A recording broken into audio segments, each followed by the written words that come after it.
One day, Jingyi was resting in the shadow of a rock as she got unexpected company. A monk sat down in the grass for rest. He spotted the turtle and began to talk to her. Greetings, my small friend. I'm glad to meet you. You are a bearer of good luck, and I hope you bless me with your fortune. He spoke friendly. Look, I'm on a very special mission.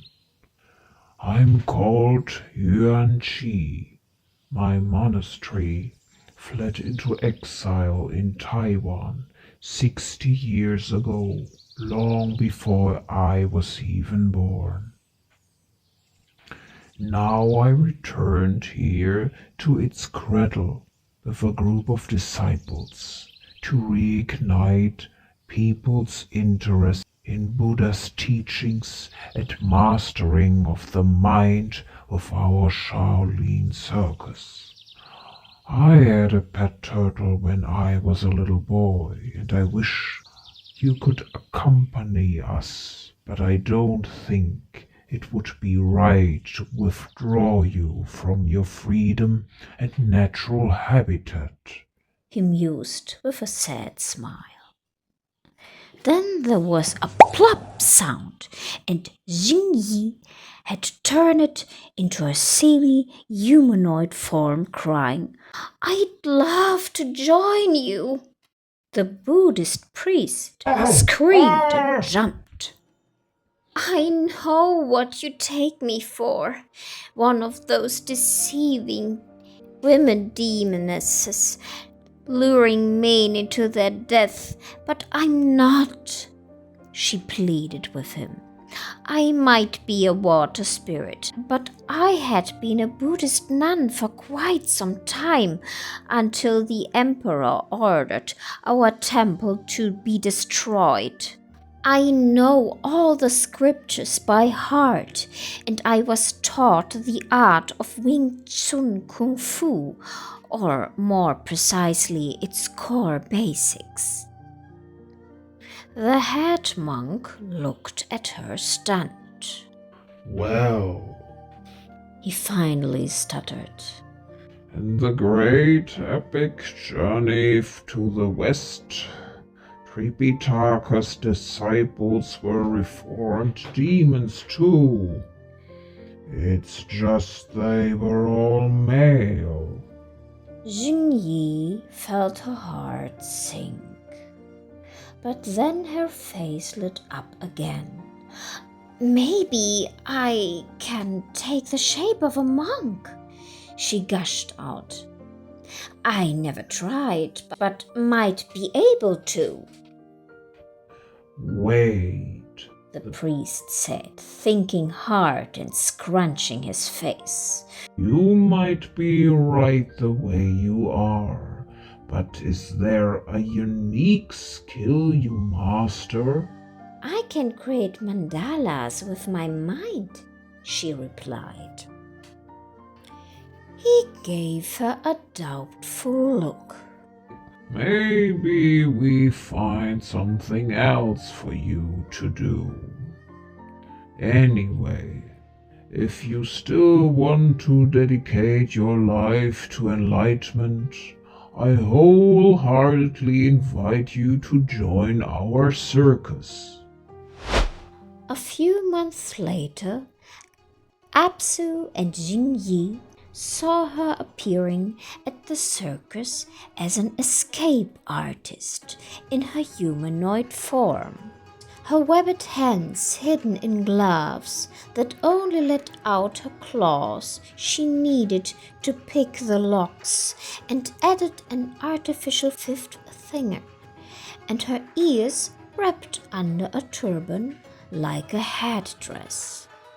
She floated inside a water tank, tied up in heavy chains. Sand ran through a giant sand hourglass. The people in the audience gasped and whispered to each other. The sand in the hourglass had half run down to its bottom as Jingyi lost the key. Now she dived down for it. The key was only a prop, Jingyi explained to the Dragon Lord. I was taught how to open locks and knots with my claws. And you could effortlessly breathe underwater, Apsu added. She agreed. Yuanqi was a very smart man. He mused. And you was again very useful to him. The turtle demon blinked helpless at him. He was very generous to me, and I was just glad to help the crew out with my act and with cleaning and cooking. Oh, please. His Apsu sighed. His annoying exhale ended in a crocodile sound. You don't even want to see it, right? You was far more useful to him than he was ever to you. I don't know what you mean. He rescued me from my life as a feral turtle in the wild. I gladly helped out. Look closer. Again. He challenged her. The priest wanted to attract all kinds of people, even the simple-minded ones. How better to do that than with a beautiful young woman in peril? First, give people what they want. Later, you can still teach them that desire is against the way of the Buddha. That is how psychology works. She stared at him in complete bewilderment. Oh, don't you dare telling me you're not aware of your traditional attractiveness. Well, she stuttered, gulping heavily. I never used my looks to my advantage. Well, lo and behold, other people weren't as virtuous as you and used your attractiveness for their own gain. But sadly, the other monks weren't as business savvy as Yuan-Chi. The demoness looked down and repressed a sob.